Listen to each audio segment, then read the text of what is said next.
Dahil sa pagpukpok sa isang pulis, sasampahan ng reklamong assault ang common law wife ni dating Pangulong Rodrigo Duterte na si Hanilet Azoncena.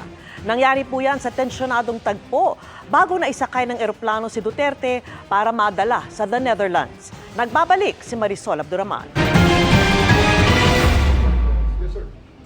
Bago napasakay si dating Pangulong Duterte sa eroplano nung Martes, mahabang pilitan at diskusyon ang nangyari. Well, you can arrest me tomorrow. I have to go home and pack up and get me prepared. That's the most decent thing to do.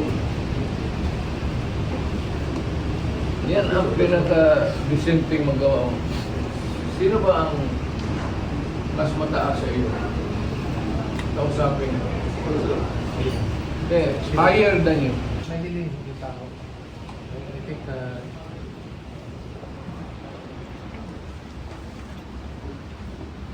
Hanggang sa nasabi na lang ni CIDG Chief Major General Nicolas Torre III.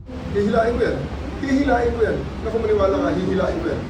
Sa puntong ito, hiniwalay na kay Duterte ang common law wife na si Hanilet at anak nilang si Kitty. Akin na yung anak ko! Na magkalayo ang mag-ina, makikitang may pinupok sa ulo si Hanilet.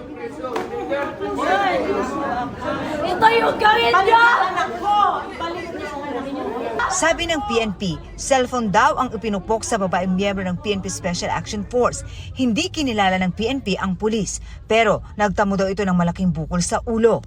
Dahil dito, sasampahan ng PNP si Hanilet ng direct assault. Ang nagsilbing Executive Secretary ni Duterte na si Salvador Mejaldea, isa rin sa mga nakapaligid kay Duterte. Nilalapitan na ng mga pulis si Duterte pero hindi tumatabi si Mejaldea. Anong ginawa ko? Nakatayo na ako dito. Bitawan mo ako. Ayaw mo. Ayaw, sir. Bitawan mo na ako. Apis ako. Bitawan mo ako. You have the right to remain silent. Everything you say can and will be used against you in the court of law. You have the right for an attorney. Sige. Pusas, please. Binasahan si Mejaldea ng Miranda rights at inaresto. Ngayon, sasampan siya ng reklamong obstruction of justice. I arrested him for obstruction of justice. I read him his rights before I placed the handcuffs. And to show them na I mean business. Yun, dumarating sa punto talaga na kailangan we put our foot down. And I did. Alangan naman na sila ang masusunod. Kasi kung sila masusunod, hindi talaga sasakay yun. Nagkwento pa si Torre ng ibang dinanas daw niya sa insidenteng ito. Physical po ay itinulak ako ni Hanilet. Tinabig niya ako. At malakas ang pagkatabig niya nung nagkasalubong kami sa hallway. Nasa video naman, minura ako ng kanyang anak. At mismong si Presidente Duterte ay niremind niya ako, magre-retire ako. At aasuntuhin ako ng kanyang mga anak at ang kanyang mga kamag-anak after my retirement, even before my retirement. Tinrete niya ako. Patuloy na sinusubukan ng GMA Integrated News na kuna ng pahayag sina Mejaldea, Hanilet at Kitty.